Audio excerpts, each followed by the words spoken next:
ನಮಸ್ಕಾರ ಸ್ನೇಹಿತರೆ, ಎಲ್ಲರೂ ಹೇಗಿದ್ದೀರಾ? ತಮ್ಮನೇಲಿ ನೋಡಿ ಬಂದವ್ರಿಗೆ ಸ್ವಾಗತ.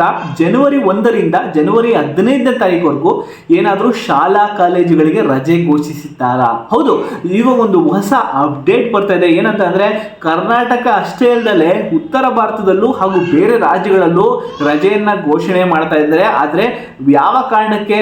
ಏನಾದರೂ ಇವಾಗ ಡಿಸೆಂಬರ್ 30ರಿಂದ ಮುಷ್ಕರ ಆಗುತ್ತೆ ಅಂತ ಕಾರಣಕ್ಕ, ಇನ್ಯಾವ ಕಾರಣಕ್ಕೆ? ಯಾಕೆಂದ್ರೆ ಮುಷ್ಕರ ಅಂದ್ರು ಆದ್ರೆ BMTC, KSRTC, NWKRTC ಬಸ್ಗಳು ಸಿಗೋಲ್ಲ. ಸ್ಟೂಡೆಂಟ್ಸ್ಗೆ, ಸ್ಕೂಲ್ಗೆ ಹೋಗೋರು ಎಷ್ಟೋ ಮಕ್ಕಳು ಬಸ್ಗಳ ಮೇಲೆ ಸರ್ಕಾರದ BMTC, KSRTC ಬಸ್ ಮೇಲೆ ಅವಲಂಬಿತರಾಗಿರ್ತಾರೆ.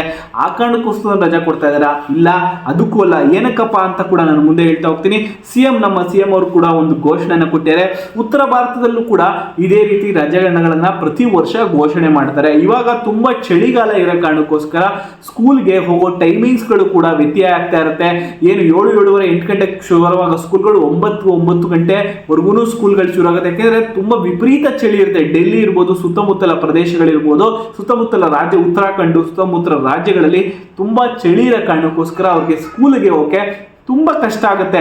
ಆ ಕಾರಣಕ್ಕೋಸ್ಕರ ಒಂದು ಟೈಮಿಂಗ್ ಅಲ್ಲಿ ವ್ಯತ್ಯಯ ಮಾಡೋದು, ಹಾಗೂ 1ರಿಂದ 5ರಿಂದ 10 ದಿವಸದಷ್ಟು ಒಂದು ಸ್ವಲ್ಪ ರಜಾ ಕೊಡೋದು. ಯಾಕೆಂದ್ರೆ ಇವಾಗ ಎಕ್ಸಾಮ್ ಇರೋ ಕಾರಣಕ್ಕೋಸ್ಕರ ಅವ್ರಿಗೆ ರಜಾ ಕೂಡ ತುಂಬಾ ಉಪಯೋಗಕ್ಕೆ ಬರುತ್ತೆ.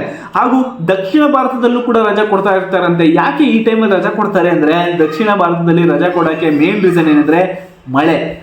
ಉತ್ತರ ಭಾರತದಲ್ಲಿ ಹೇಗೆ ತುಂಬಾ ಚಳಿ ಜಾಸ್ತಿಯಾಗಿ ಮಳೆ ಕೊಡ್ತಾರೋ, ಹಾಗೆ ದಕ್ಷಿಣ ಭಾರತದಲ್ಲಿ ತುಂಬಾ ಮಳೆ ಕಾರಣಕ್ಕೋಸ್ಕರ ಕೂಡ ರಜೆಯನ್ನ ಕೊಡ್ತಾರೆ. ಹೌದು, ಈ ರಜೆ ಕೊಡೋದು ಎಲ್ಲರಿಗೂ ಸಿಗೋಲ್ಲ. ಮಳೆ ಜಾಸ್ತಿ ಆದ್ರೆ ಆ ಪ್ರದೇಶದಲ್ಲಿ ಮಾತ್ರ 1ರಿಂದ 2 ಅಥವಾ 1 ವಾರಗಟ್ಟಲೆ ಕೂಡ ರಜೆಗಳನ್ನ ಕೊಡ್ತಾರೆ.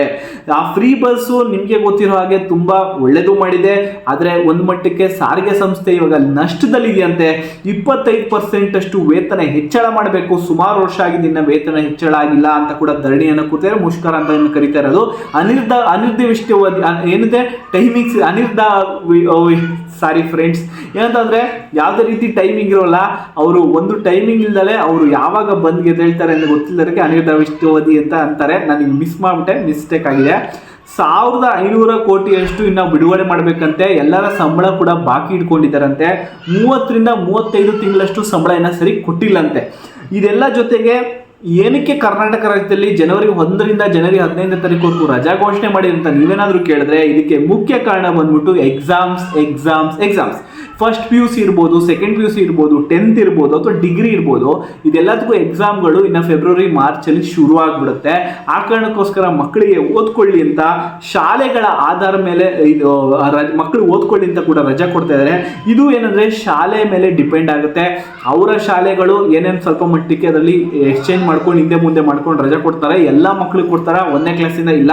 ಏನೇನು ಮೇನ್ ಎಕ್ಸಾಮ್ ಬರೀತಾರೆ 10th, first PU, second PU, degree ಬರೋರಿಗೆ ಸ್ವಲ್ಪ ಮಟ್ಟಿಗೆ ರಜೆಯನ್ನು ಕೊಡ್ತಾರೆ. ಅವರು ಓದ್ಕೊಳ್ಳೋಕೆ ಸ್ವಲ್ಪ ಟೈಮ್ ಆಗುತ್ತೆ. ಪ್ರಿಪರೇಷನ್ ಚೆನ್ನಾಗಿ ಮಾಡ್ಕೊಂಡು ಎಕ್ಸಾಮ್ ಅಲ್ಲಿ ಚೆನ್ನಾಗಿ ಪಾಸ್ ಆಗಲಿ ಅನ್ನೋ ಕಾರಣಕ್ಕೋಸ್ಕರ ಸಿಲೆಬಸ್ ಎಂದು ನಿಮ್ಮ ಕಾಲೇಜಲ್ಲಿ ಸ್ಕೂಲಲ್ಲಿ ಮುಗಿಸಿಲ್ಲ ಅಂತಂದ್ರೆ ನಿಮಗೆ ರಜಾ ಕೊಡಲು ಕೂಡ ಸಾಧ್ಯ ಇರೋಲ್ಲ. ನೆನಪಲ್ಲಿ ಇಟ್ಕೊಳ್ಳಿ.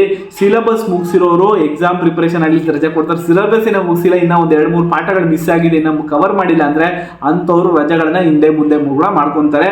ಇದು ಎಲ್ಲ ಅಪ್ಡೇಟ್ ಆಗಿದ್ದು. ಜನವರಿ 1ರಿಂದ 15ನೇ ತಾರೀಕುವರೆಗೂ ಶಾಲಾ ಕಾಲೇಜುಗಳ ರಜೆ ಘೋಷಣೆ ಆಗಿದೆ.